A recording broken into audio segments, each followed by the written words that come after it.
Mes chers amis, bien le bonjour, heureux de vous retrouver dans cette toute nouvelle vidéo. Aujourd'hui, je suis accompagné du théologien catholique Arnaud Dumouche, recteur de l'Institut Docteur Angélique. Nous nous étions vus la dernière fois, cher ami, pour discuter de la vie, sur la vie de saint Thomas d'Aquin, le docteur commun de l'Église.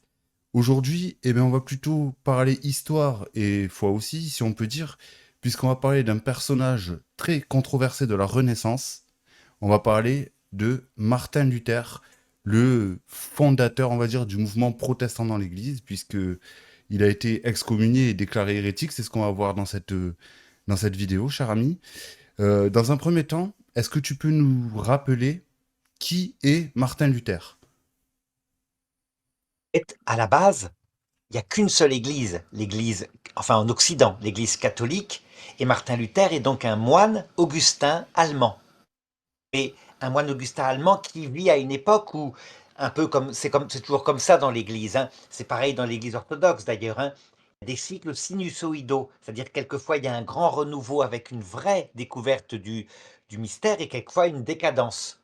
Et donc il naît à une époque où il y a une certaine théologie qui est très culpabilisante, sans doute tirée d'une interprétation de saint Augustin. Ça vient comme ça, parce que on porte en nous une capacité, hein, à interpréter l'Évangile de manière négative. Il suffit de prendre les textes où Jésus menace de l'enfer. Et donc le grand angoisse qu'il va avoir comme moine Augustin, ça va être de se dire qui peut me rendre sûr que je suis sauvé. Tu dois savoir que Jeanne d'Arc, par exemple, à qui on disait, et elle le croyait, on n'est pas sûr qu'on est dans le salut. On ne peut pas savoir si on plaît, si on est vraiment dans ce que Dieu cherche. On ne connaît pas son propre cœur. Elle avait simplement répondu avec confiance, si je suis en état de grâce, que Dieu m'y laisse, si je n'y suis pas, que Dieu m'y mette. Et Martin Luther n'arrive pas sur ce point-là. Il n'arrive pas. Il est persuadé parce qu'il tombe sans doute sur des péchés. Il avait sans doute des problèmes de chasteté, des pensées un peu perverses comme ça. Eh bien, il est persuadé que s'il vient à mourir d'un seul coup, avant de s'être confessé ou dans un acte de péché, il ira dans l'enfer éternel. Et du coup, ça l'angoisse terriblement. Tu vois, à la base, c'est une âme mystique, certainement, hein, qui a une grande recherche de Dieu. Il est né en 1483, pour te dire, hein, et il meurt en 1546. Et à un moment donné, étant pris par ses angoisses, toujours à cause du fait qu'il tombe dans des péchés, qu'il n'est pas sûr d'être sauvé, il trouve la solution, croit-il, dans l'Écriture, par une phrase qui dit « Le juste vivra par sa foi ». Par sa foi, le juste sait qu'il est sauvé. Parce qu'il a confiance en Dieu, il sait qu'il est sauvé. Et il trouve dans ce principe-là vraiment la paix. L'interprétation de l'évangile complet, qui est décalée par rapport à l'interprétation catholique de l'évangile. Les catholiques disaient non, la foi est une porte d'entrée, il faut avoir confiance en Dieu. Mais c'est l'amour pour Dieu, l'amour qu'on a, un amour qui va progresser, un amour qui doit être gratuit, pas un amour d'utilité, pas un amour uniquement lié au plaisir, un amour honnête, sincère. Et lui il répond, non, c'est le fait qu'on a confiance en Dieu qui fait qu'on sait qu'on est sauvé. Dieu à ce moment-là nous prend dans ses bras et il nous le promet. À partir du moment où on a confiance en lui, où on a la foi, on est sauvé. C'est tout. Et tu vois, à partir de là, il va tirer tous les fils de la théologie. Ça veut dire que si tu pars de cette base-là et que tu prends des raisonnements en conséquence, logiques, tu vas trouver la solution de tous les mystères, de toute la façon dont Luther a fait une synthèse. Par exemple, à ton avis, est-ce qu'il peut y avoir un purgatoire où tu progresses quand tu n'es pas tout à fait pur, où tu peux progresser, à ton avis? Progresser, ça tout dépend de ce que tu veux dire progresser. Pour moi, le purgatoire, enfin déjà la terre est un purgatoire parce que Dieu se cache pour nous, pour qu'on ait justement pour faire grandir notre foi. Et le purgatoire après la mort, c'est un lieu où c'est que tu purifies de tes péchés justement pour espérer atteindre le paradis. Si fait Martin Luther, c'est seulement la confiance que tu as en Dieu qui compte, que tu sois pécheur ou pas, ça n'a pas d'importance. Ta confiance en lui, c'est tout. Il te sauvera. On pourrait dire, hein, c'est un hymne que donne Sainte Thérèse de l'Enfant Jésus, mais elle n'est pas luthérienne, elle va beaucoup plus loin. Elle dit, si mes péchés étaient grands comme une montagne, en étant précipité en Dieu, ils seraient comme une goutte d'eau. Ils fondraient comme dans le soleil. C'est l'attitude que découvre Martin Luther au départ. Si la foi suffit, alors tu n'as pas de purification, tu as juste à avoir confiance en Dieu. Donc, la conséquence, le purgatoire est une invention catholique. Tu vois? Ouais. Tu vois comme tout est logique. En fait, c'est comme dans toute pensée.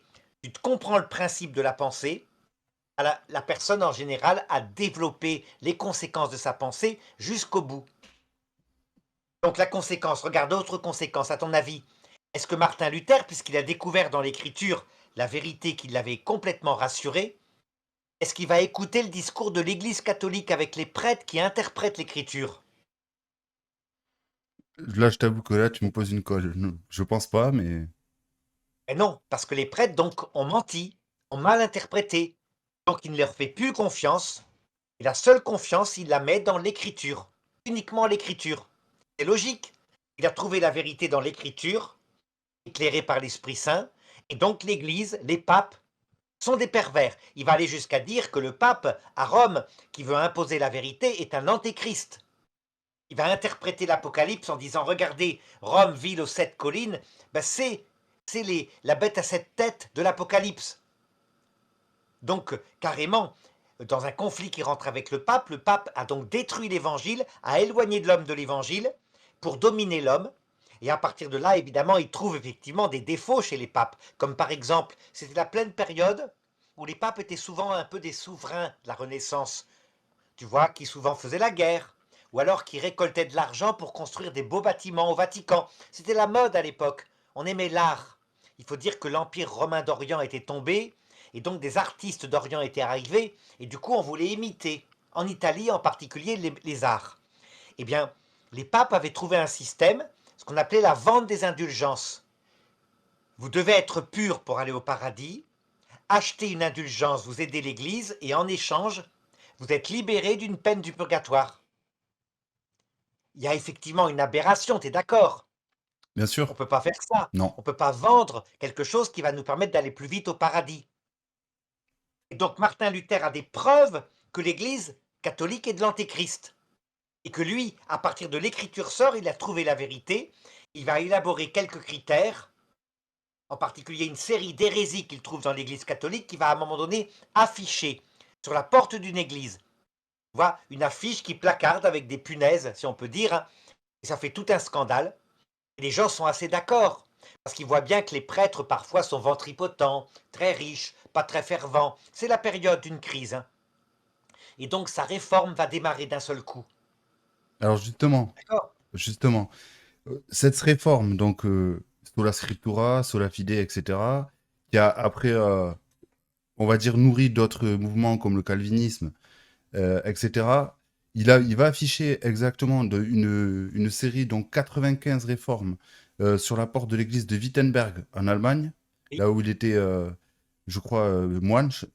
Et du coup, de là va en découler donc une, clairement une forme de pogrom, on peut dire, contre les catholiques, parce que justement, certains vont se rallier à sa cause, notamment Félix Ier, je crois, puisqu'il il va le prendre sous son égide.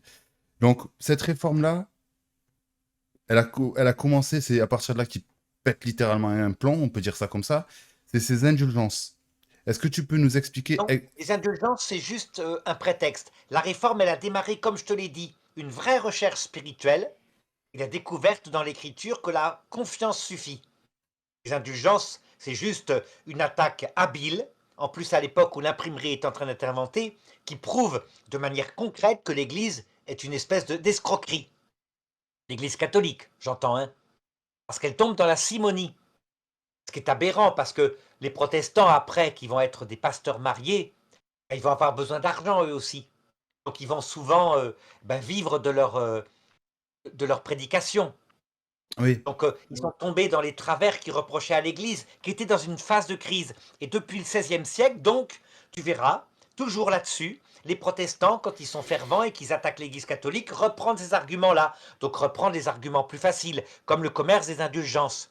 Mais fondamentalement, c'est pas là-dessus. C'est le sola fide. Seule la foi sauve. Donc en gros, tu prends la pensée de Sainte Thérèse de l'Enfant Jésus qui dit, je vais vous indiquer une petite voie pour marcher vers Dieu. Et c'est vrai qu'au départ, elle dit, on fait confiance en Dieu. On est plein de péchés, on est comme dans les bras de Dieu et Dieu monte dans un ascenseur et il nous emporte vers le ciel. Tu vois, donc il y a une part de vérité chez Martin Luther. La foi est essentielle. D'ailleurs, le Concile Vatican II, Concile de Trente, va le reconnaître. La foi est essentielle, on ne peut pas être sauvé sans la foi, évidemment. Mais l'Église va dire, la foi, c'est le fondement, c'est comme la porte, un peu comme dans un mariage. Pour être avec ta femme, tu dois avoir confiance en elle, mais ça ne suffit pas. La confiance est fondamentale, mais ce qui va faire que tu es avec ta femme, c'est que tu l'aimes. Et tu L'amour, vas ouais. progresser dans l'amour. Au début, tu l'aimes peut-être parce qu'elle est belle, parce qu'elle est gentille, parce elle te donne beaucoup de joie. Peut-être que tu vas l'aimer parce elle travaille aussi, donc c'est utile. Ça met une stabilité dans la famille. Et au bout d'un certain temps, tu dois l'aimer pour elle-même. Donc il y a une purification de l'amour, tu vois. Voilà la théologie catholique. La théologie protestante dit non. Ce qui fait qu'on est avec quelqu'un, avec Dieu, c'est qu'on a confiance en lui. C'est suffisant. Sola fide. Voilà la base. Alors que pourtant, je crois que c'est dans le livre des Actes des Apôtres, en Jacques chapitre 2 verset 26, la foi sans les œuvres est morte. Et lui, de ce que j'ai compris de ses thèses, c'est que seule la foi compte, sans les œuvres.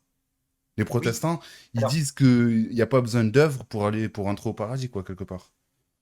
alors c'est un peu plus subtil. Disons qu'il y a des protestants qui le disent. Donc du coup, ils se disent, même si je suis pécheur, que je ne fais pas d'œuvre, si j'ai confiance en Dieu, je serai sauvé.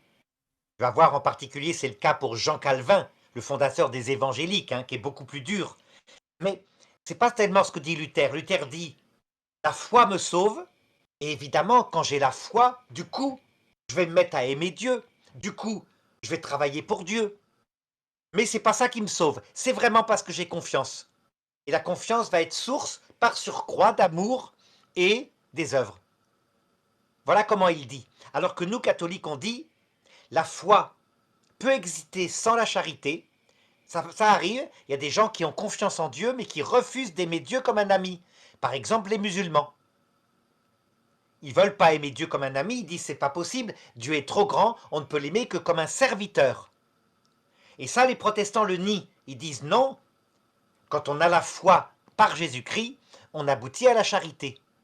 Donc tu vois, chez les luthériens, il y a quelque chose qui ressemble, hein, Mais quand même. justement, la sola scriptura, donc ça veut dire que c'est l'écriture comme seule autorité.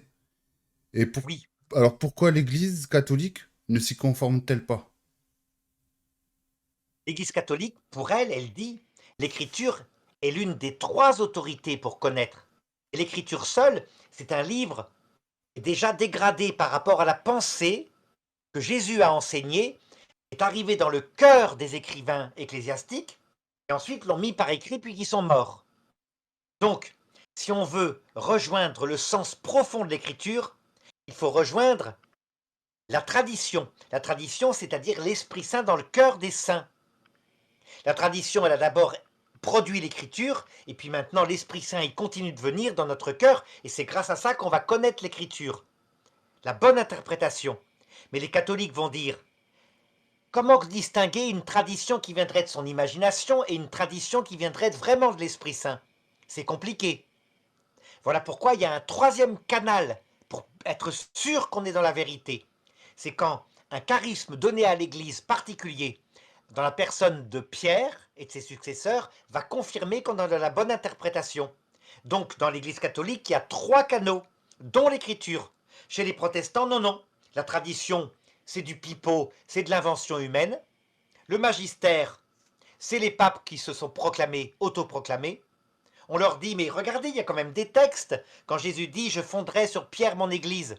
Ils répondent, ça veut dire sur la foi de Pierre qui avait juste avant confessé que Jésus était Dieu. Donc ils reviennent toujours au principe sola fide. Et Ouais.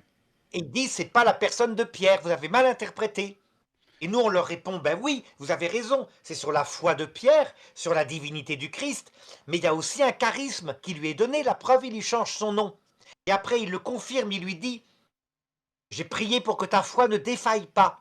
Quand tu seras revenu de ta trahison, confirme tes frères dans la foi. Il y a texto.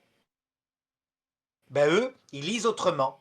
Ils disent, ça s'adressait juste sur le moment, là, quand il a renié qu'il n'était pas à la croix, et après, effectivement, quand il est revenu, il a réuni l'Église. Mais c'est terminé. C'était juste adressé à Pierre. Donc cette parole-là, pour eux, est terminée. Elle raconte historiquement ce qui s'est passé, mais elle n'a plus de sens. Tu vois? Donc en fait, quand tu discutes avec les protestants, tu t'aperçois que ils ont l'écriture et ils ont une tradition. Ils se transmettent. C'est celle que leur a transmise Luther, qui est leur magistère. Donc ils ont eux aussi un magistère. La parole de Luther est infaillible. Alors ils vont réagir en disant mais non, c'est parce que Luther était fidèle à l'écriture que nous on l'écoute. Mais c'est pas Luther, c'est l'écriture. Oui, Donc de fait, ça marche pas. en plus, la Bible, il appelle la parole de Dieu. Alors que ce n'est pas la parole de Dieu, ça se limite pas à un livre. Elle vit dans la tradition apostolique et dans le magistère qui est le gardien authentique de la révélation. Que penser de... Alors, que répondrait-il à ce passage que j'ai relevé en 2 Thessaloniciens, chapitre 2, verset 15? Tenez fermement les traditions que vous avez apprises de nous, soit par parole, soit par lettre. Soit par oral, soit par lettre. Alors, eh bien, ils disent, le fait, à l'époque, Saint Paul était vivant. Et maintenant qu'il est mort, l'Église s'est accaparée la tradition, a inventé des traditions humaines, a falsifié l'Évangile, et maintenant il n'y a donc plus que l'Écriture. Tu vois? Ouais. Donc à chaque fois, un protestant va dire sola scriptura. Ça devient donc une religion du livre, un peu comme le Coran. Il y a évidemment l'Esprit Saint. Donc l'Esprit Saint plus le livre. Donc attention, hein, les protestants sont des spirituels parfois aussi, hein, c'est quand même pas des musulmans. Mais ils pensent que l'Esprit Saint, on peut être sûr de la bonne interprétation en lisant l'Écriture seule. Donc ils vont développer une capacité à lire l'Écriture avec des méthodes qu'ils appellent scientifiques, l'exégèse scientifique, mais qui en fait, quand tu discutes avec eux, tu t'aperçois que c'est un choix, ils font des choix sans arrêt. Par exemple, quand moi je leur montre des textes où il est dit si j'avais la foi, une foi plénière, une foi à renverser les montagnes, mais que je n'ai pas la charité, ça ne sert à rien. Alors, parce que là, évidemment, je suis en pleine frontalement en contradiction avec ce qu'ils disent. Je montre bien que la foi ne suffit pas, qu'il faut la charité. Ben, ils me disent, c'est parce que là, le terme foi est utilisé pour parler du charisme de foi, c'est-à-dire le gars qui, à l'extérieur, il parle, on a l'impression qu'il a la foi. Mais la vraie foi, la confiance en Dieu, c'est pas ce texte-là qu'on parle. Tu vois? Hmm. Donc en fait, il y a bien obligatoirement chez eux une tradition, un magistère qui est celui de Luther, c'est obligé. On ne peut pas s'appuyer sur l'écriture seule. L'écriture seule est trop confuse. Il y a 1000 interprétations. Et donc ils vont s'en rendre compte assez facilement. Parce que sur tous les domaines où Luther ne s'est pas prononcé, ils sont dans la division complète. Alors, un autre passage de l'évangile que j'ai relevé, enfin même deux, en Jean et en Luc, c'est aussi, je pense que rien que les versets, tu vas reconnaître les divergences dont il était question entre nous catholiques et les luthériens. Recevez l'Esprit Saint, ceux à qui vous remettez les péchés, ils leur seront remis. Donc Jean 20, chapitre 20, pardon, versets 22-23. Et en Luc, en 22-19, faites ceci en mémoire de moi.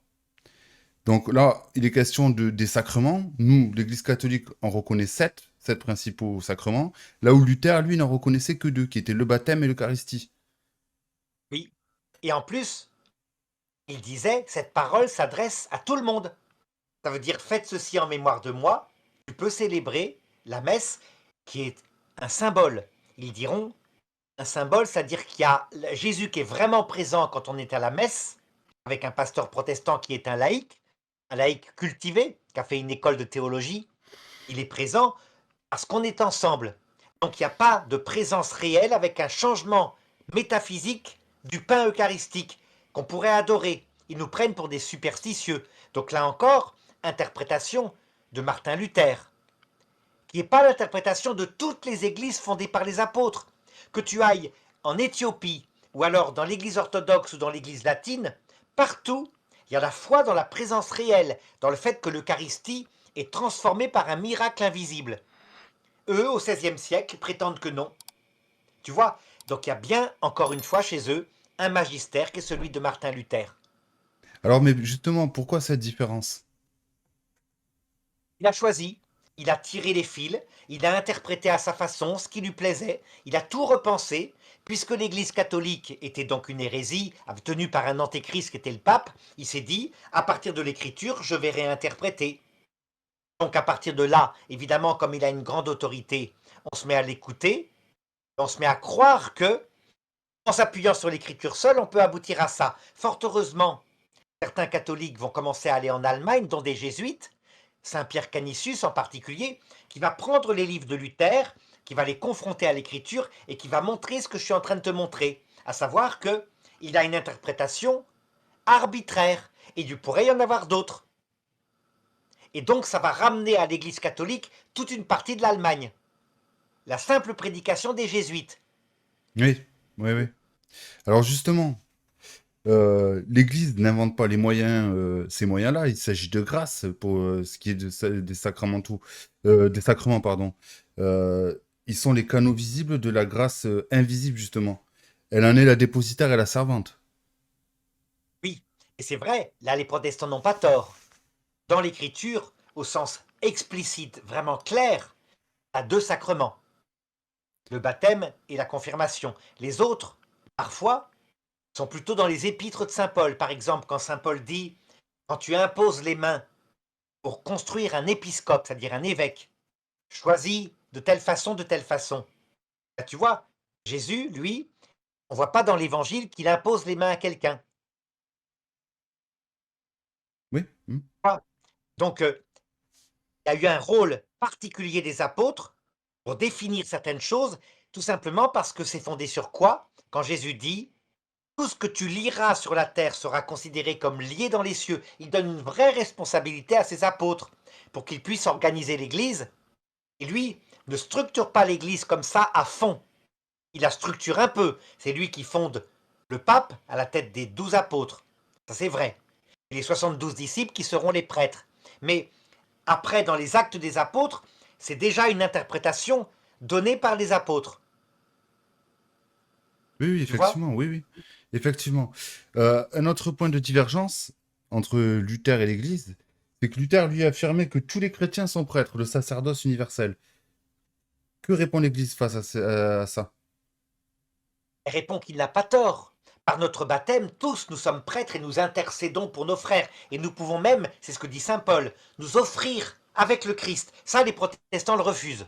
Il dit non, seul le Christ est sauveur. On ne peut pas s'offrir avec lui. Alors que saint Paul dit l'inverse. Il dit, en ce moment, lorsque je souffre, j'achève ce qui manque aux souffrances du Christ.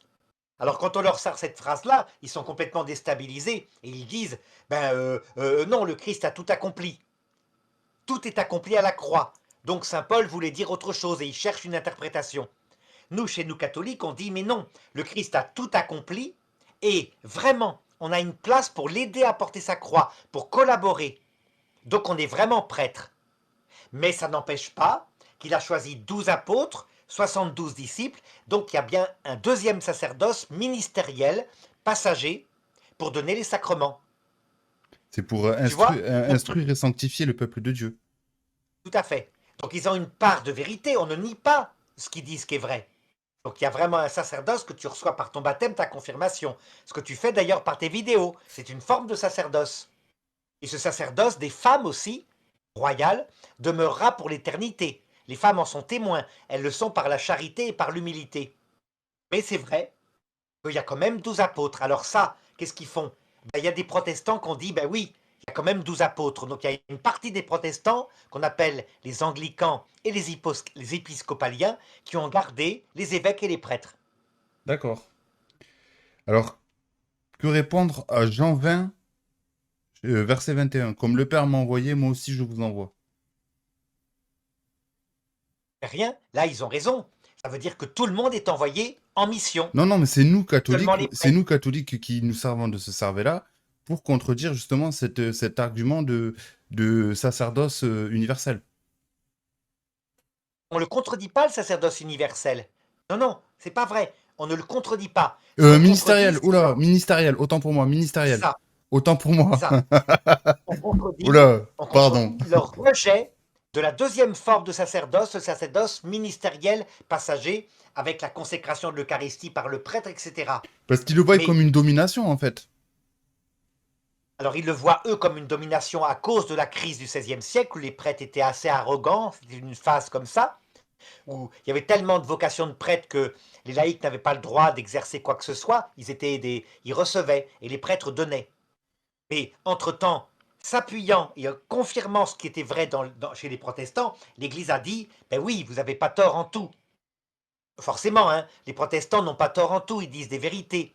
Et donc l'Église a assumé ce qui était vrai et ce qui avait été mis en valeur par les protestants. Donc en particulier le fait que ton baptême est un sacerdoce. Par exemple, il y a dans l'Église des mères de l'Église canonisées, des mères de l'Église. D'accord? Tu vois, ça veut dire des femmes qui ont porté l'Église, qui ont évangélisé et qui, à elles toutes seules, ont maintenu, alors que les prêtres étaient chassés, l'Église vivante. C'est le cas, par exemple, de la fondatrice de l'Église malgache. C'est une mère de l'Église. Elle s'appelle Sainte Nathalie quelque chose, je peux te retrouver son nom si tu veux. Ouais, non. Non, mais je vois ce que Donc il y tu a veux dire. bien Mhm. un sacerdoce universel. La Vierge Marie, pour nous, est prêtre, puisque Marie est confiée, Marie est confiée aux disciples que Jésus aimait à la croix, et Jésus confie le disciple qu'il aimait à Marie. Donc elle a bien un rôle de médiatrice, de sacerdoce, de mère, etc. Tu vois, les protestants réagissent en disant vous êtes idolâtres, seul Jésus est rédempteur, seul Jésus, etc. Voilà. On leur répond mais bien sûr, vous avez raison, Jésus est le seul rédempteur, mais la première chose qu'il fait, c'est de faire de nous des co-rédempteurs avec lui, Alors comme on le justement, voit à la croix. ce point de divergence là aussi, il est important à soulever, que ce soit par l'Immaculée Conception de Marie qui réfute, ou la liturgie des saints pour nous, donc le fait de dire que les saints qui sont au ciel avec le Christ intercèdent pour nous. Que réponds-tu, toi, à leur objection? Le fait de dire que on est idolâtre, les catholiques sont des idolâtres et des sectaires, ou même le fait qu'on prie devant une statue alors que c'est pas la statue qu'on prie. On demande justement au saint, à l'image du saint qui est représenté sur la statue, d'intercéder en notre faveur dans nos prières. Alors, ça c'est une deuxième réforme qui a eu lieu après Martin Luther, qui a été dépassé sur sa droite, qui s'appelle Jean Calvin. C'était un réformateur à Genève, et lui, c'était un thomiste, un vrai théologien thomiste, tu sais, très mathématicien, très logique. Donc il a tiré les principes de Martin Luther, il les a rendus insupportables. Regarde, je vais te montrer une conséquence auquel Luther n'avait pas pensé. Si la foi, quand tu l'as, et tu sais que tu l'as, hein, quand tu as confiance en Dieu, tu es sûr d'être sauvé. Ça veut donc dire, qu'est-ce que tu penses de ceux qui n'ont pas la foi? Ah ben, en enfer. Eh oui, ça veut dire que Dieu a prévu pour eux une prédestination à l'enfer et il ne leur donne pas la foi. Ça, c'est la théologie de Jean Calvin. Ouais, mais ça n'a C'est une rien à voir. aberration, Le évidemment. calvinisme, ça n'a rien à voir. Là, on parle de Luther. Peut-être dans une autre vidéo, on en parlera, parce que Calvin aussi, c'est un sujet très intéressant. J'ai vu d'ailleurs que tu avais fait des vidéos avec un certain Jean Robin, Oui, qui d'ailleurs font des polémiques, parce que ce gars-là, tu sais qu'il t'attaque depuis que vous avez fait ces vidéos, tu sais qu'il t'attaque énormément. Non, oui. revenons-en au sujet. On va revenir au sujet, Martin Luther. Effectivement, parce que Calvin, ça en découle directement des réformes de Luther, ça je suis d'accord. Mais restons sur le sujet, ne nous éparpillons pas. Euh, les thèses que Luther dénonçait, les abus liés aux indulgences, parce que c'est ce que tu nous disais en début de vidéo. L'Église reconnaît-elle que ben, Luther avait raison? Tout à fait, tout à fait. Elle s'est réformée. Elle a fait une contre-réforme, donc le Concile de Trente a condamné de nouveau la simonie, donc les papes indignes qui faisaient ça, qui s'étaient laissés glisser vers une décadence. Et c'est vrai que à partir de la contre-réforme, le Concile de Trente, ainsi que des papes de nouveau dignes et saints sont apparus, comme Saint Pie V, etc. D'accord? Donc, ce qu'il dénonçait pouvait être vrai. L'Église, elle se réforme, mais jusqu'ici, quand elle tombait dans des péchés, ce qui arrive, je te le dis, par série de générations, elle était souvent réformée de l'intérieur, mais par quelqu'un qui ne quittait pas l'Église, qui ne brisait pas l'Église. On peut donc penser que la réforme de Martin Luther est arrivée peut-être parce que il fallait que l'Église, cette fois, reçoive une vraie leçon d'humilité. On en a la preuve. Après la réforme de Luther, qui a pris une partie de l'Église, qui l'a emportée avec lui, une partie de l'Allemagne, des pays nordiques, les chrétiens catholiques et protestants se sont mis à s'entretuer. Ce qui te montre bien qu'il y avait eu une dégradation. On aimait davantage la civilisation chrétienne et ses grandes œuvres que le Christ doux et humble de cœur. Et donc le ciel devait voir ça depuis le ciel et voir qu'il y avait tellement d'orgueil qu'il fallait qu'il y ait une division qui provoque un affaiblissement, mais du coup, peut-être un jour une conversion. Exactement la même pratique pastorale que Dieu avait utilisée à la tour de Babel. Vous êtes en train de construire une tour qui va atteindre le ciel, vous êtes orgueilleux, je vous divise.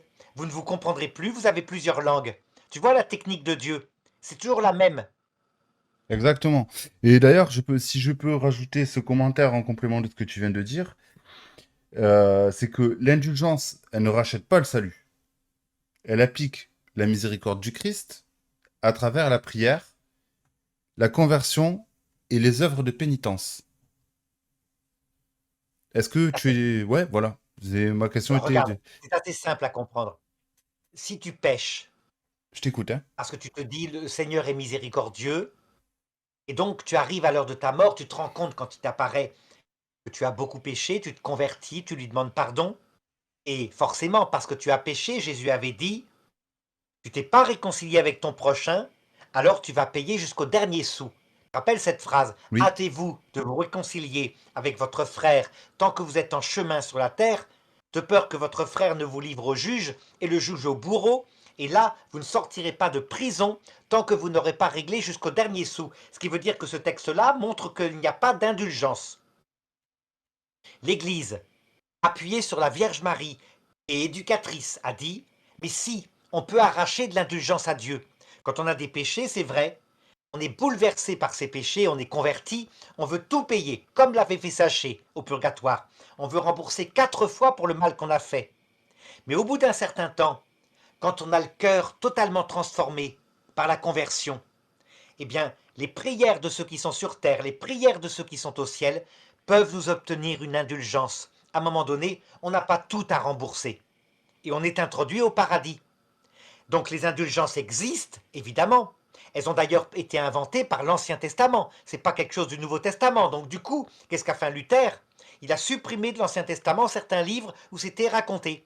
Comme le livre des Maccabées. Le deuxième livre des Maccabées, chapitre 12, c'est là que les indulgences sont inventées. Oui. Sauf que le Donc, livre des je te Maccabées rappelle est l'histoire. canonique, pas chez eux. Pas chez eux. Et donc, c'était à cause de ça. Parce que, évidemment, dans les livres écrits en grec, il y avait toute une transformation des livres écrits en hébreu. À savoir que la pensée philosophique grecque est venue transfigurer et améliorer la pensée des Juifs. Or, ça gênait Martin Luther sur certains points qu'il avait élaborés, comme par exemple, il n'y a pas de purification, c'est la confiance qui suffit. Et dans le livre des Maccabées, il y a marqué l'inverse.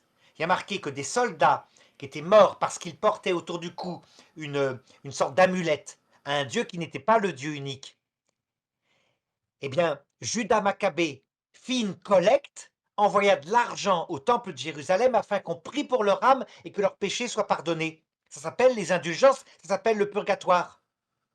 Et lui, Martin Luther, a répandu l'idée que le purgatoire avait été inventé par l'Église au Moyen Âge. Mais c'était faux. Le purgatoire avait été déclaré infailliblement vrai au Moyen Âge, mais le purgatoire, l'Église y avait toujours cru.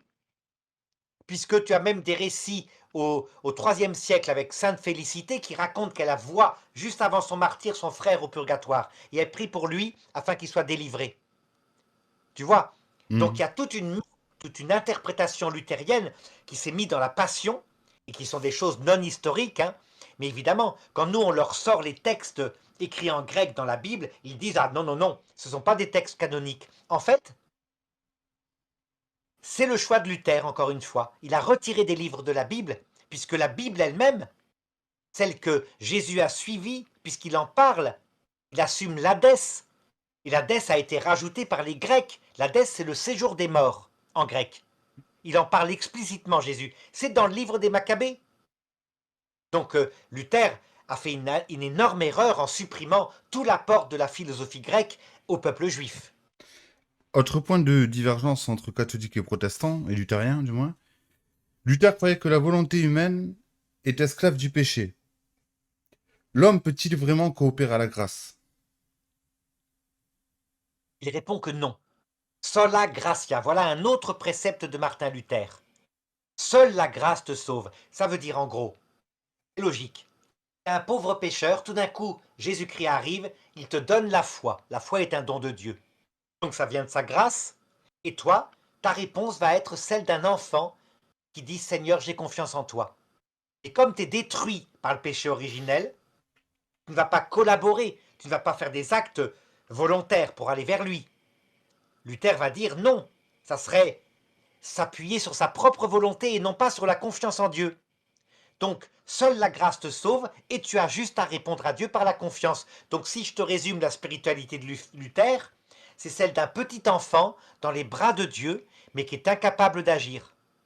Alors que la spiritualité catholique et orthodoxe, c'est celle au départ d'un petit enfant, mais qui devient adulte et qui à un moment donné devient une épouse qui va collaborer au plan de Dieu, fondée sur la grâce bien sûr, hein, mais qui va vraiment collaborer Et avec pourtant, des actes libres. pourtant, moi, de ce que j'ai compris dans ses thèses, c'est que lui, un peu comme Jean Calvin, on en parlait tout à l'heure, c'est que pour lui, le libre arbitre n'existe pas. Donc, c'est-à-dire que pour Oui, lui, tu ne peux pas répondre à une grâce.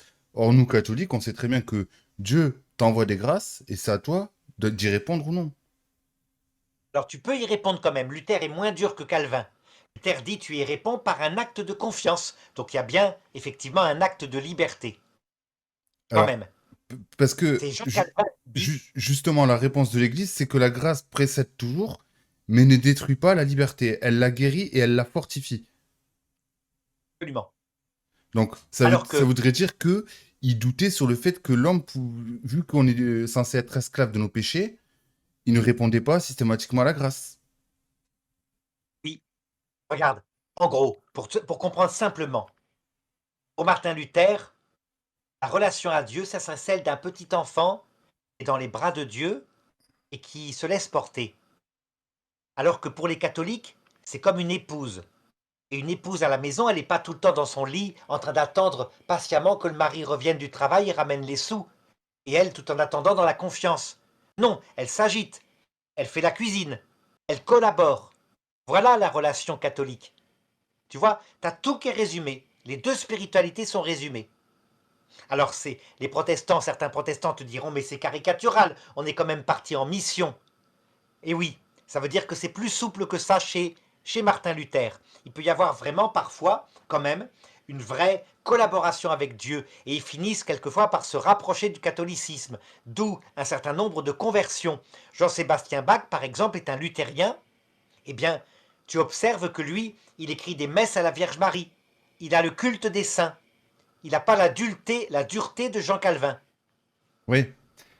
Donc, nous, ce qu'on répond les catholiques, ce qu'on répond aux protestants, aux luthériens, Jean 14, 23, si quelqu'un m'aime, il garde ma parole. Donc, l'homme, aidé par la grâce, peut répondre librement à l'amour de Dieu. C'est la Voilà, grandeur de la vocation chrétienne. tout à fait. Alors, on est très précis. La grâce est effectivement première, donc Dieu d'abord nous attire. Quand un païen est un peu angoissé, qui cherche pourquoi il est sur terre, c'est déjà une grâce. On appelle ça une prémotion divine. Puis, Dieu, à un moment donné, tu tombes sur un texte ou un prédicateur, envoie son Esprit Saint qui t'attire, c'est vraiment la grâce, hein, là pour le coup, et tu comprends tout d'un coup que ce message est habité par quelqu'un. Alors là, tu réponds en te disant, je veux t'aimer. Cet amour-là, ce premier amour, est fondé sur la grâce aussi, et est déjà un acte libre. Tu vois, c'est comme si Dieu t'avait communiqué un organisme spirituel qui te permet de répondre à son amour par un amour. Ensuite, du coup, fondé sur cette grâce et sur l'attraction de Dieu, tu vas faire des efforts pour progresser en amour, faire des efforts pour le connaître en lisant des livres, etc. Et à ce moment-là, Dieu va t'augmenter ta grâce.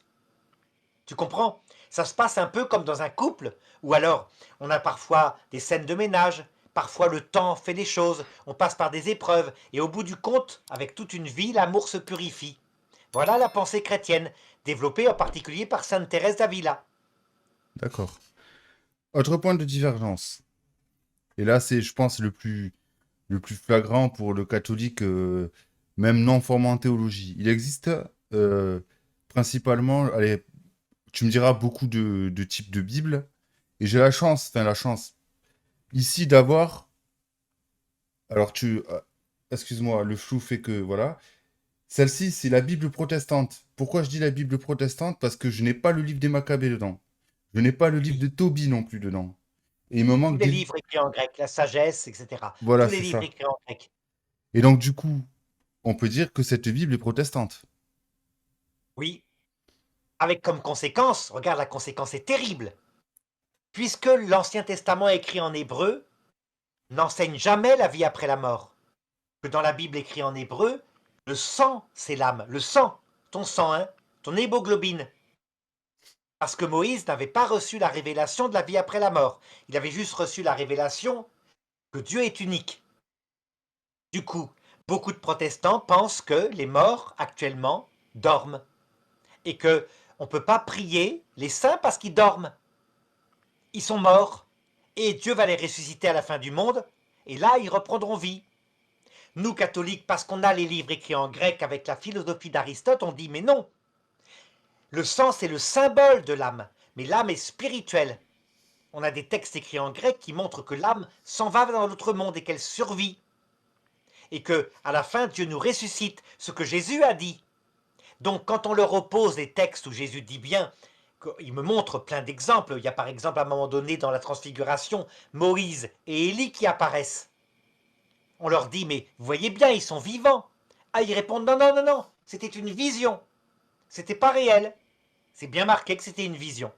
Alors on leur dit, mais regardez quand même Abraham qui est avec le riche et Lazare à côté de lui, et ils se parlent. Ah, il dit, mais c'est une parabole, c'est pas vrai. Donc les morts dorment. Quand on leur dit, mais Jésus, il dit au bon larron, avec toi tu seras avec moi dans le paradis aujourd'hui, ils répondent, ah ben non, non, non. Il dit, je te le dis aujourd'hui, virgule, un jour tu seras avec moi dans le paradis. Tu vois, comment est-ce qu'on peut, à partir de l'écriture sœur, avoir 1000 interprétations? Et là, il n'y a rien à faire. Là, pour le coup, nous, catholiques, on a une certitude absolue. Tous les orthodoxes aussi, que vraiment les morts sont vivants. D'ailleurs, Jésus le disait aux Sadducéens. Il disait, vous êtes complètement dans l'erreur. Dieu est un Dieu des vivants. C'est le Dieu d'Abraham, d'Isaac et Jacob qui sont vivants. Donc là, ils sont un peu gênés quand même, hein, de l'interprétation de Martin Luther. Alors, autre question, et là, on va englober le tout. Donc, il a fait toutes ces réformes-là, il les a affichées aux yeux du monde, etc. Il y a eu, on a découlé les guerres de religion, parce qu'après, il y a eu d'autres cas, entre guillemets, qui ont pris ses écrits, comme tu l'as dit tout à l'heure, Jean Calvin qui l'a mélangé avec saint Thomas d'Aquin, etc., etc. Bref, pour parler des réformes de Luther, comment l'Église, a-t-elle réagi face à ça? L'Église a commencé par pas savoir trop quoi faire. Et à ce moment-là, tout d'un coup, à partir d'hommes qui étaient particulièrement saints, qui n'étaient pas tombés dans les travers, hein, de la papauté, un renouveau a commencé à pointer. Et les évêques, des bons évêques, ont commencé à dire attention, attention, on a vraiment péché là, on doit se réformer. Et petit à petit est arrivé un pape qui a convoqué un concile qui a regardé toutes les thèses de Luther, en particulier dans la 6e session, et qui a remis les choses en place, avec des canons qui condamnaient certaines exagérations de Luther. À partir de là, un renouveau est sorti, en particulier par l'ordre des jésuites, ça veut dire des hommes suscités par Dieu qui ont véritablement renouvelé la foi. Donc on peut dire qu'on doit à Martin Luther une conversion, quelque chose qui n'aurait pas eu lieu. On dormait sur nos lauriers, nous catholiques, on était trop puissants. Mais tu vois, chez les orthodoxes, il s'est passé la même chose, sauf qu'eux ont été attaqués par les musulmans. Oui, oui. Et puis, C'est à chaque fois comme ça. mais Ça veut même dire que en tant que Orient, il y avait eu Luther, des schismes, il y avait eu des trucs, et l'empereur Constantin, je crois, avait réuni le concile de Nicée, si je dis pas de bêtises, Nicée, de Nicée, ouais. tout à fait, en 325. Mais ça, c'est bien avant l'islam. Les conciles, après, se sont développés. Les orthodoxes, donc avec la philosophie d'Aristote, de Platon, ont réuni plusieurs conciles et se sont mis à se comporter comme des intellectuels puissants, tu sais, méchants, Par exemple, quelqu'un pensait mal, il était tout de suite excommunié, chassé. S'il était évêque, il était déposé et banni, et quelquefois exécuté. Donc les orthodoxes ont commencé à se montrer cruels. Par exemple, quand il y a eu la grande crise de l'iconoclasme, Saint Jean Damascène qui a protesté en disant mais non, on peut se servir des images, les images sont un support, un peu comme les photographies qu'on a dans notre portefeuille, voilà comment on pourrait dire. Eh bien, il a été attrapé, on lui a coupé la main droite parce qu'il avait écrit, et on lui a coupé la langue parce qu'il avait parlé. Tu vois la dureté. Donc, eh bien, parce que l'être humain est comme ça, quand il est trop puissant, qu'il a trop de succès, même faisant partie de la Sainte Église, il devient dur et il s'enorgueillit. Dieu, parfois, peut diviser. Alors certains diront, mais non, c'est pas possible, c'est le démon qui divise. Et moi, je leur réponds, mais non. Même si Dieu voulait pas qu'on soit divisé, c'est évident, il avait prié pour que l'Église soit unie. Mais quand il ne peut pas faire autrement, parce que la Sainte Église est portée par des hommes trop puissants qui se prennent pour le nombril du monde, alors, à défaut, il utilise les méthodes de l'Ancien Testament. Il divise. Alors, il y a un point quand même que t'as pas soulevé qui m'a un peu étonné. Luther a été excommunié parce qu'il a refusé de se Oui, rétracter. On est d'accord que dans l'Église catholique, il n'y a pas eu beaucoup de monde qui ont pu être excommuniés. aussi, énormément. Ah Il y bon? avait un abus de l'excommunication. Il y avait une méthode. Les papes, à l'époque, quand ils étaient devenus des princes, un peu des princes de la Renaissance, quand il y avait quelqu'un qui, un prince par exemple, qui ne leur obéissait pas, ils excommuniaient toute la région. Donc toute la région ne pouvait plus pratiquer le mariage, plus consacrer l'Eucharistie. C'est un abus, c'est grave, tu vois. Donc Jésus l'avait annoncé. Il avait dit à Pierre, quand tu étais jeune, tu mettais toi-même ta ceinture, tu allais là où tu voulais. Et c'est vrai, il y a eu toute une période où les papes ont été tellement puissants qu'ils pouvaient déposer des empereurs. Tu te rappelles par exemple quand l'empereur, je ne sais plus lequel, est venu à Canossa avec une corde autour du cou, parce que sinon il allait perdre son pouvoir. Évidemment, il est venu, mais en reculant. Il est venu parce qu'il était bien obligé. Le pape Innocent III l'avait excommunié. Du coup, plus aucun sujet voulait lui obéir. Il a retrouvé son pouvoir, le pape lui a pardonné. C'est pas le pape Innocent III, pardon, c'est le pape Grégoire VII. Enfin, peu importe. Il a retrouvé son pouvoir et là, tout d'un coup, quand il a été assez puissant, il s'est remis à s'opposer au pape. Mais cette fois, le pape n'a pu rien faire. Pourquoi? Parce que les seigneurs ne voulaient plus faire confiance au pape puisqu'il y avait pardonné. Non, mais après, quand je dis pas de grande excommunication, c'est-à-dire de théologiens ou de moines comme lui, il était augustinien en plus, je crois, il faisait partie d'une confrérie de Saint-Augustin. Euh, de cette ampleur-là, une affaire de cette ampleur-là, il n'y en a pas eu des masses. Si, il y en a eu. Il y a eu par exemple Jean Hus. Jean Hus, c'était un précurseur. Il y a eu aussi les cathares. Les cathares, là, carrément, l'Église a essayé de leur envoyer des prédicateurs. Ça n'a pas marché, donc elle a envoyé une inquisition avec des condamnations à mort. Il n'y a pas eu Les les inquisiteurs. Templiers qui s'en sont mêlés aussi? Non, ça c'est plus tard. Les D'accord. cathares, c'est vraiment vers l'an, on va dire vers l'an 1000, par là, hein. C'est une hérésie dans le sud de la France, mais aussi en Roumanie, qui prétend qu'il y a deux dieux, un Dieu qui a écrit l'Ancien Testament, un mauvais, et un Dieu qui a écrit le Nouveau Testament. Un Dieu mauvais qui a créé le corps, et un Dieu bon qui a créé l'âme. D'accord, C'est ouais. une hérésie terrible.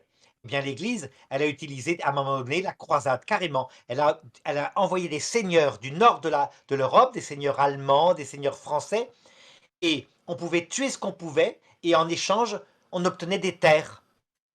Tu vois que l'Église, parfois, a vraiment, comme dit la dénonciation de Martin Luther, n'était pas fausse, hein. Elle a utilisé des moyens qui étaient parfois militaires, que Jésus jamais n'aurait utilisé. Jamais il l'aurait fait. Mais c'est comme ça. C'est parce que l'être humain est l'être humain. Oui, mais les chasses aux sorcières qu'il y a en Europe, hein, je te parle des 60 000 morts, l'Inquisition espagnole, etc. Ça découle directement des doctrines de Luther. Oui, alors d'abord, c'est pas 60 000 morts, c'est beaucoup moins, mais c'est surtout chez les protestants et chez les rois, pas chez l'Inquisition. L'Inquisition à la Renaissance, elle est super intelligente. Quand il y a une sorcière, on la condamne à dire un rosaire ou à faire un pèlerinage, Oui, et on oui, lui ça donne c'est l'Église l'absolution. catholique. Là, je parle Tout des à fait. luthériens, moi. Les luthériens en ont brûlé pas mal, mais il y a aussi les rois, comme par exemple Henri IV, le roi de France. Il refusait que les sorcières soient jugées par l'Inquisition, parce que l'Inquisition était trop miséricordieuse. Donc lui, il les faisait juger par le Parlement. Et elles étaient brûlées vives. Mais là, c'est le Et pouvoir politique, c'est un peu comme Jeanne d'Arc qui avait été remise au bras séculier, etc. Enfin, je veux dire, ça, c'est politique. Là, je te parle tout à fait. de doctrine religieuse. Et Enfin, les vrais morts, c'est pas tu 60 regardes le 000, même Malleus chez les protestants. Maleficarum, c'est un inquisiteur luthérien qui l'a écrit, quoi. Oui, et les vrais morts, c'est surtout chez les calvinistes. Et c'est pas 60 000 morts, mais c'est 2500 morts à Genève par condamnation à mort. Non, mais dans C'est quand l'Europe. même pas Dans mal. l'Europe. Arnaud, je te parle pas en Allemagne ou dans Dans l'Europe. l'Europe, je sais pas. Je sais pas quels sont les C'est chiffres, parce que des milliers de morts, hein. Je l'ai vu il y a pas si longtemps que ça, là, dans mes sources. C'est pratiquement 60 000 morts, sans déconner, hein. Je te dis un chiffre, je te le dis pas au je pourrais hasard. vérifier, parce que il y a aussi possibilité que que les catholiques aient répandu de faux bruits. Les protestants l'ont fait avec les catholiques, les Anglais, les anglicans particulièrement. Tous les chiffres, comme par exemple le fait que les catholiques auraient exécuté quelque chose comme presque 600 000 ou 700 000 sorcières, viennent des protestants, par la propagande protestante. Donc ça ne m'étonnerait pas qu'il y ait une propagande catholique, il faudrait voir. Mais c'est vrai Je me que, renseignerai, mais il y a eu beaucoup de comme morts. Jean Ça, en tout Calvin, cas. Oui, comme Jean après, Calvin oui, avait oui, supprimé. oui, je sais de ce que tu vas me dire. Mais Jean Calvin, tu le disais tout à l'heure, ça a rien à voir. C'est beaucoup plus dur. Enfin, moi, j'ai vu des trucs dans des sources sur Jean Calvin. Là aussi, cette vidéo, elle promet d'être croustillante. Il était beaucoup plus virulent que Luther. À côté, Oui, mais Luther, c'est un Luther, quand enfant de même, cœur, hein. à un moment donné, est devenu méchant. Il a maudit les Juifs, etc., etc., hein. Bien Il sûr, pensait, lui, bien sûr. Mais ça, c'est pas lui direct. Enfin, même si c'est à cause de ses doctrines, mais sinon, c'est pas lui directement qui est instigateur de l'Inquisition d'Europe. C'est plus Jean Calvin. alors Jean Calvin, c'est pas une acquisition, c'est carrément des procès sans appel. Pourquoi? Parce que l'Inquisition, justement, il y a le droit romain. Donc, c'est pour ça qu'il y a peu de morts chez les catholiques, parce que tu peux faire appel. Jeanne d'Arc, pourquoi est-ce qu'elle est condamnée à mort? Parce qu'on lui empêche de faire appel au pape. D'accord? Donc c'est une mesquinerie que fait l'évêque Monseigneur Pierre Cochon. Normalement, non. Il y avait une double juridiction. Jean Calvin dit, il n'y a pas ça dans l'écriture, donc moi, je suis le chef de cette église. Si j'estime que la personne doit être condamnée à mort, il n'y a pas d'appel. Et c'est comme ça qu'il a fait apparemment 2500 condamnations à mort. Ouais. Bon. Ouais, ouais, ouais. Donc, à l'heure actuelle, donc dans l'époque moderne, 5 siècles plus tard, comment le chrétien catholique perçoit-il Martin Luther de nos jours? Alors, le luthéranisme est en crise terrible parce que, en se fondant soi-disant sur l'écriture seule, mais en fait sur la pensée des pasteurs, parce que c'est ça la réalité, eh bien, à un moment donné, selon les modes, les pasteurs luthériens ont eu tendance à suivre la pensée du temps. Tu comprends? Si c'est toi avec l'Esprit Saint qui interprète l'écriture, du coup, quand la pensée du temps dit que, par exemple, tu as le droit d'avoir des femmes homosexuelles prêtres, il n'y a pas d'opposition, parce que l'homosexualité est condamnée par un texte, mais ailleurs, il n'est pas condamné. Tu l'interprètes avec ta propre pensée et du coup, les luthériens connaissent partout une crise de ce qu'on appelle de modernisme. C'est-à-dire, en gros, c'est comme une église horizontale, une église nationale où il y a presque plus de foi en Jésus-Christ. Par contre, les calvinistes, donc les évangéliques, eux, curieusement, peut-être à cause de leur dureté, sont restés très fidèles à Jésus-Christ et au côté vertical, mais de manière très dure, très violente. Les évangéliques ont tendance à être assez sectaires, mais du coup leur église foisonne, alors que les églises luthériennes ont presque plus de fidèles. Les églises luthériennes, tu peux nous donner des exemples, par exemple? Par exemple, l'église de Hollande est luthérienne. L'église d'Allemagne du Nord est luthérienne. Les églises sont complètement vides. Ils ont des pasteurs femmes. Ils ont par exemple, ils ont fait, l'Allemagne a été très influencée d'ailleurs chez les évêques catholiques aussi, des espèces de synodes où les fidèles peuvent voter la foi. Donc les fidèles ont voté une foi actuellement qui est wokiste, avec, tu sais, t'as 50 sexes, tu peux changer de sexe, et Dieu est respectueux, et Dieu te veut heureux sur terre.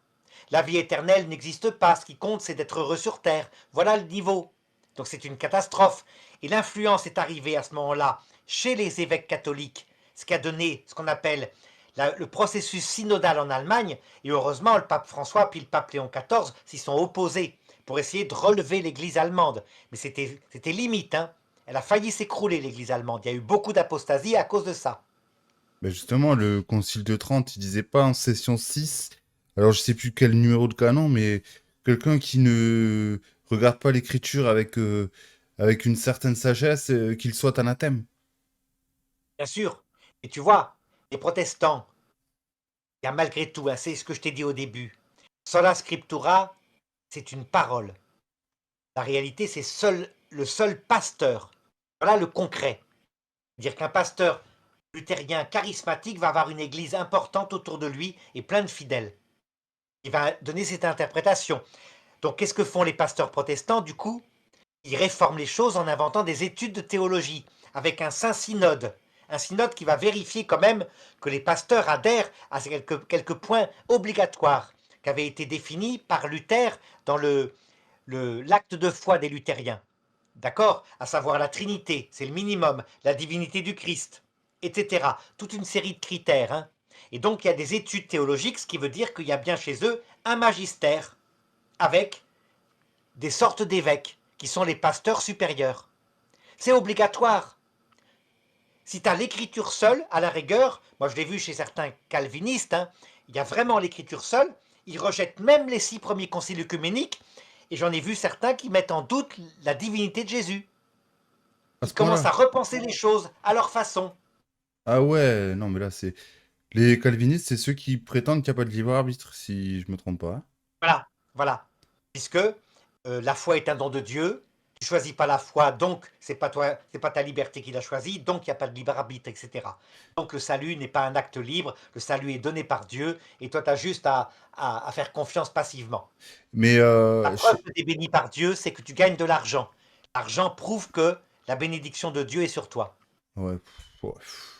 Là, on va partir dans des thèses complètement farfelues.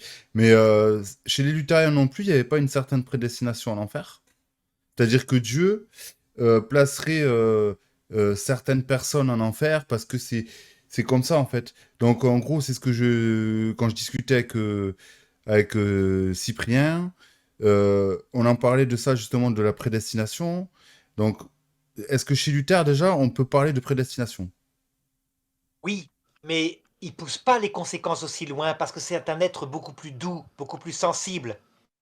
Donc, même si sa théologie a comme conséquence ça, il ne va pas aussi loin que Calvin. Calvin, on peut le dire, c'est une sorte de mathématicien. Donc il fait A plus B plus C. Et il aboutit à la conclusion. Aussi aberrante soit-elle. Alors que Luther est plus poète. Il écrit des livres d'amour de Dieu. Tu vois? Donc forcément, du coup, ça l'adoucit. Oui, mais d'accord, mais il est question de prédestination. Dans ce cas-là, pourquoi le Christ est mort sur la croix? Comment tu peux dire, contempler le Christ sur sa croix? Avant de mourir, il avait dit à plusieurs... pendant la scène, il me semble, la Sainte Seine, il a dit, il n'y a pas de plus grand sacrifice que de donner sa vie pour ses amis. Et puis après, sur la croix, de dire, Père, pardonne-leur, car ils ne savent pas ce qu'ils font. Tout ça, c'est divergent. Oui, tout à fait. Ça veut dire que quand tu as une contemplation du Christ et de son amour infini avec la Vierge Marie, tu adoucis. Mais même saint Thomas d'Aquin aurait une tendance à la prédestination à l'enfer, puisque il dit un bébé mort sans baptême, c'est pas de sa faute, mais il est séparé de Dieu pour l'éternité. Oui, mais il le Et place pas en l'un, enfer. Il le place pas en enfer. oui, mais c'est une damnation quand même, c'est-à-dire une peine du damne, qui n'est pas volontaire. Alors que l'Église catholique là-dessus va sortir de saint Thomas d'Aquin en disant non, non, non, non. Nous devons tenir que le salut sera proposé à tout homme par une manière connue de Dieu. C'était pourtant dans l'Écriture, hein, mais saint Thomas d'Aquin lui-même avait eu un problème là-dessus. Dans sa synthèse théologique, il disait par exemple que les païens qui mourraient païens, probablement, iraient en enfer. Sauf dans un texte où il dit quand même, c'est embêtant, parce qu'on voit bien qu'il y a des païens de bonne volonté. Mais c'est un tout petit texte, donc il n'a pas poussé assez loin sa réflexion. Sans doute parce que il vit au XIIIe siècle, tu comprends? Donc l'Église, elle redécouvre la plénitude du message petit à petit. Et bien, comme la réforme de Martin Luther arrive dans une période où il n'y a pas encore eu le Concile Vatican II, Martin Luther est un peu pareil. Il dit, ben, certains ne reçoivent pas la foi, mais il ne se pose pas la question logiquement et mathématiquement comme Calvin quand même. Donc il est plus doux et il est confié à la miséricorde de Dieu. Voilà. Donc tu vois, c'est mieux. Alors que Calvin est carré. Il dit non, ils sont morts sans la foi, donc ils sont damnés. Ouais, d'accord. Donc, ouais. Il y avait un autre point, tu sais, en discutant aussi lors de la dernière vidéo avec Cyprien, justement, on avait plusieurs points de divergence, notamment sur le baptême. Euh, lui, il pense, donc Cyprien, qu'on salue au passage, il dit que, si j'ai bien compris sa position, hein, donc je le mets entre guillemets, il disait que pour lui, faudrait que les enfants, justement, soient baptisés étant bébés. Que pour lui, c'est mieux, entre guillemets, si j'ai bien compris le truc. Moi, je lui ai rétorqué, pour moi, il serait plus... Si on prend en compte le libre arbitre, etc., par exemple, mes parents, moi, ils m'ont laissé le choix à 12 ans d'être baptisé ou non, comme mes grands frères, en fait. Qu'est-ce que toi, tu Alors, penses de ça? si le baptême consiste en une adhésion à l'enseignement de Jésus, alors c'est toi qui as raison.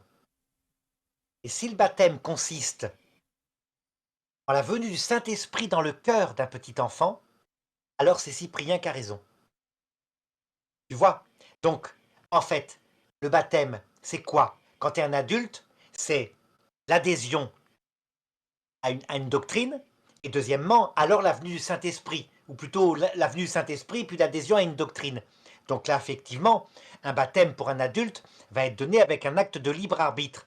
Mais un petit bébé, quand il est né, est-ce que tu attends qu'il ait un libre arbitre pour le prendre dans tes bras et pour l'embrasser?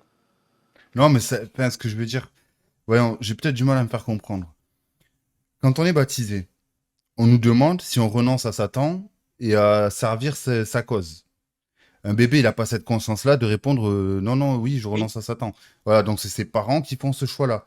Donc, oui, forcément, moi, je vois ça comme mais le gamin, c'est comme une naissance, il n'a pas choisi d'être là. C'est une grâce de Dieu, c'est un don, c'est une grâce de oui, Dieu. Le baptême est une grâce aussi.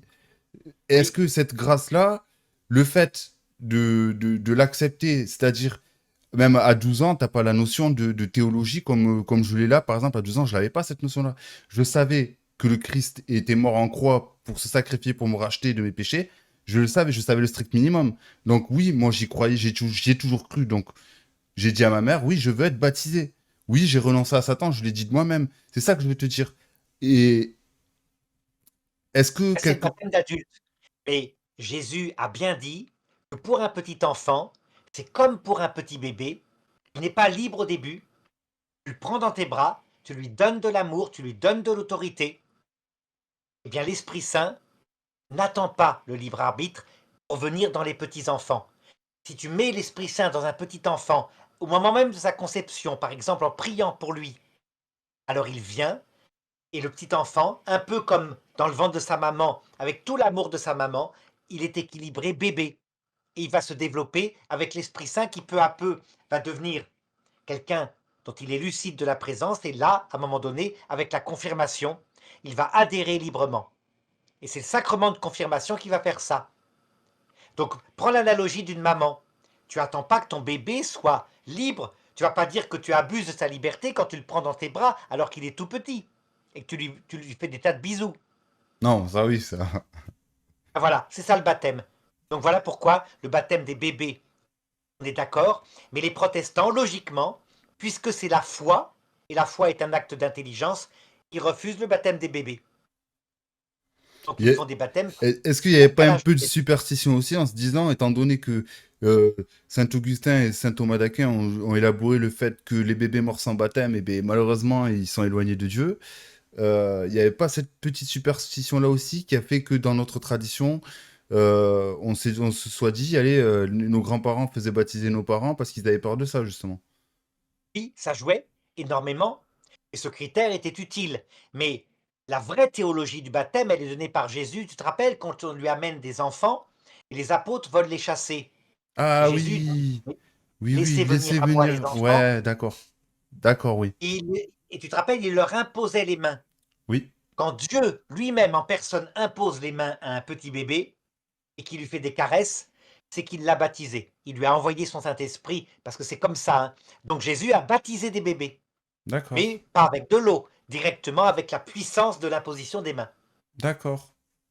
Un autre point de divergence qu'on a eu, c'était pour l'exorcisme. Alors Cyprien me disait que il avait interrogé son prêtre et que il lui disait que, en gros, si j'ai bien compris, encore une fois, peut-être il viendra en commentaire me dire que c'est peut-être moi qui ai mal compris ou autre. euh, l'exorciste catholique, voilà. Il est donc délégué c'est le pouvoir délégué par l'évêque du diocèse en question. Et il agit, il est l'instrument, en fait, où le Christ agit pour expulser le démon d'un corps. Oui. Voilà. Mais ce n'est pas une incarnation du Christ. En gros, le prêtre, il s'incarne pas en Jésus. Non, Voilà. Alors, si j'ai bien compris, pour lui, son prêtre lui a dit que la tête, de ce que j'ai compris, au niveau de la tête, si c'est Jésus qui. Enfin, c'est comme ça que je l'ai compris, quoi. Et je lui ai dit d'ailleurs de faire attention euh, en disant ça, parce que ça peut être justement pris comme moi je l'ai compris, c'est-à-dire, là, tu dis que le prêtre, ou Jésus s'incarne dans le prêtre, ou le prêtre s'incarne en Christ pour agir et expulser le démon d'un corps. C'est pas ça. C'est un c'est pas instrument ça. par lequel le Christ agit pour expulser. Parce que dans l'exorcisme, il renvoie toujours à la puissance du Seigneur. Oui, mais il agit in persona Christi. Ça veut Voilà, dire une persona, ouais. C'était sur un ça peu qu'on comme avait une si, divergence. par exemple, tu as un juge qui juge et il dit j'agis au nom du peuple français. C'est un peu analogue. Ça veut dire que le prêtre vraiment est revêtu du pouvoir que lui délègue Jésus. Mais c'est pas une incarnation et c'est pas non plus seulement un instrument puisqu'il va collaborer. Il collabore en jugeant, en analysant, en discernant s'il y a vraiment un démon ou s'il n'y en a pas.